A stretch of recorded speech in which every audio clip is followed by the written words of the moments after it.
د کمې ښځې تربیت چې ښه ونه شي هغه کور وران کړي، ځکه چې دوه قسمه ښځې دي، یا کور ورانې ښځې یا کور ودانې ښځې.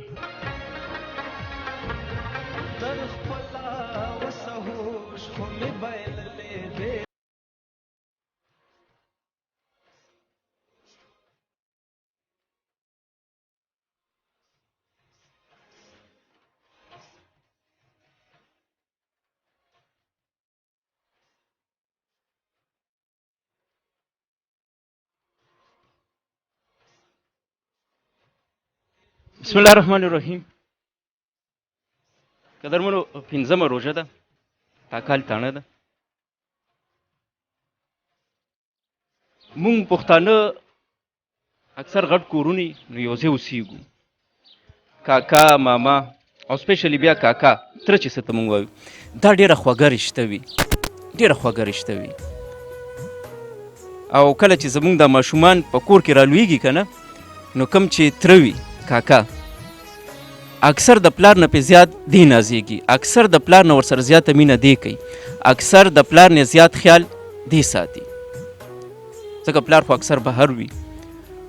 اوس نه پوهېږو په دې ځای کې دا زموږ یو بزرګ دی او د نن دا شپږمه ورځ ده، د خپله رویره هغه یې وجلې ده او خبره یې سم نه وه، صرف دغه خبره وه چې شور یې کوم. نورې خبرې هم د سره شریکوم. څنګه علي جي خیر دی؟ شیخان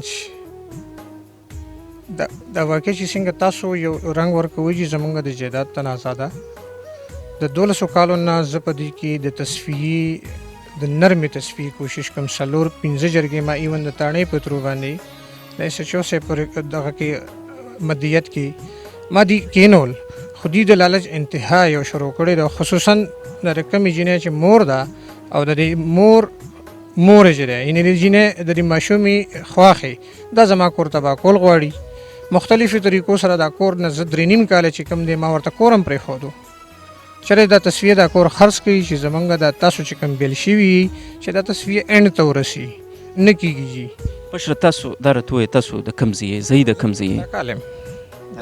تاکال یم جي، زه د تاکال یم. دا کور راله پلار اخیستی دی، جوړ ما کو، اوسېدو پکې، خو دی کور نه کوي، ځکه د ښځې تربیت چې ښه وشي هغه کور جوړ کړي، د کمې ښځې تربیت چې ښه ونه شي هغه کور وران کړي، ځکه چې دوه قسمه ښځې دي، یا کور ورانې ښځې یا کور ودانې ښځې. زما په قسمت کې کور ورانې ښځې دي او زما وروڼه هغې سره په یو خوله دي.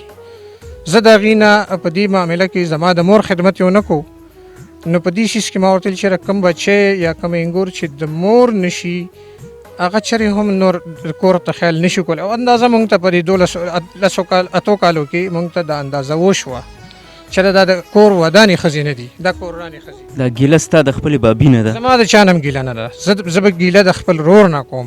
په دغه زه عموما څه کومه، زه په پیټیشل کې نوکر یم، زما د عزت سرویس دی، زه ناوخته راځم ولې چې زه دې اوایډ کوم. په دغه ورځ هم چې کوم دی ناوخته ما مونځ نیم وکړو، نیم پاتې دی، ما ریکویسټ خالي وکړو، د ریکویسټ انداز اگر چې تیز و، ځکه پښتانه وایي چې په غوسه کې سپاره خلک نه وایي کنځلې کوي. ما به یو تریخ کنځل هم کړي چې بس ته نیمه شپه شوه دا سیس سټاپ کوي. ما ته د دې پلار څه وایي چې زه ستا زور ګورم او زه ستا سورسز ګورم او زه ګورم چې ته څه کولی شي. اگر چې د دې سیس حل دا نه و، ماشومانو ته د بچو هغه روخه یا ډایرکشن ډایورټ کولو کوي دي. زه د چا په زندګۍ په تیرولو کې ما دي ته پوره کور خالی پرېښی دی، کور ما جوړ کړی دی، ما به خپل سورسز ما به خپل دغه کړي دي، خو ما سره زما یو یتیم بچی دی وراره مې دی او ما سره یو خورۍ دی. ما ته اندازه ده چې دی مور ته مخې ته ودرېږي، دی رور ته مخې ته ودرېږي، دی په ما باندې مختلف قسمه ټریپینګ دغه الزامات مخکې مو په دې کوششونه کوي، خو زه ولله ډاجنګ ورکم، زه هغه ځای کې پیسې وشم، زه ته د خپل عزت دفاع وکړم او لاړ شم، ځکه چې زما مین موټیو څه دي؟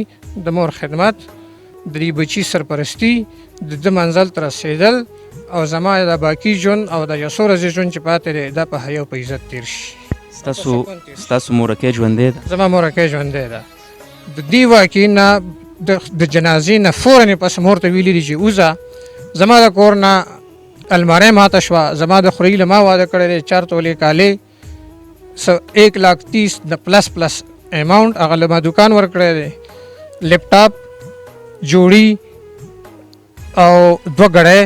دا راته ووایه ورور مې دغه خبره ورور مې دغه خبرې ټولې په ځای دي. دغه خبرې په دغه ټیم کې دی ټي وي هم کوز کړی دی. دا راته ووایه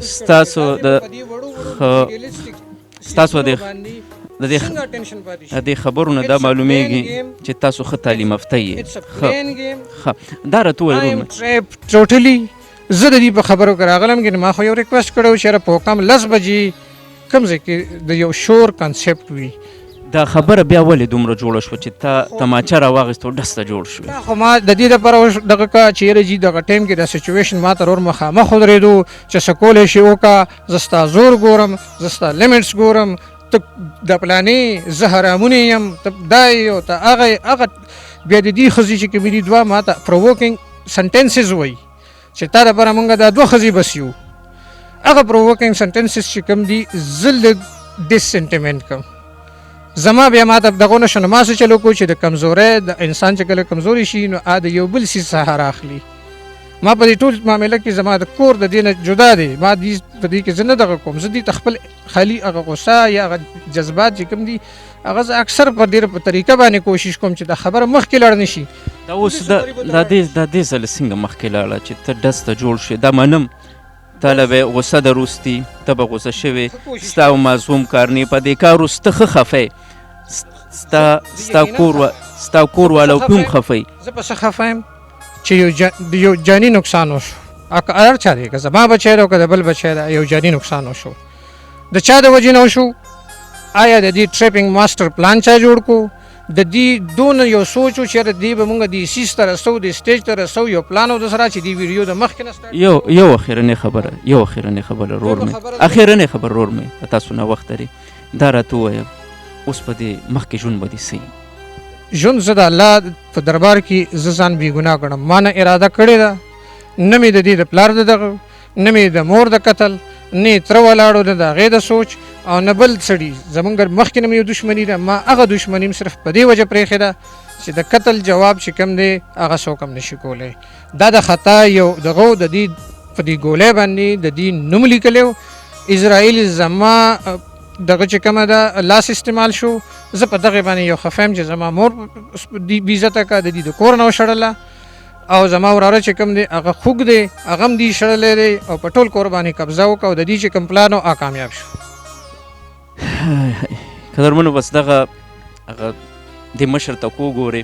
زه په دې خبره پوهېږم چې یو نه 2 کورونه روان شو. د دم ښه لکه شرې ته ښه درست دی، ښه تعلیم یافته دی او د دې خبرو نه دا معلومیږي چې څنګه دومره مجبوره شو. نو یو کور د ده روان شو او یو کور یې د ورور روان شو. 2 کورونه په یو ځل باندې.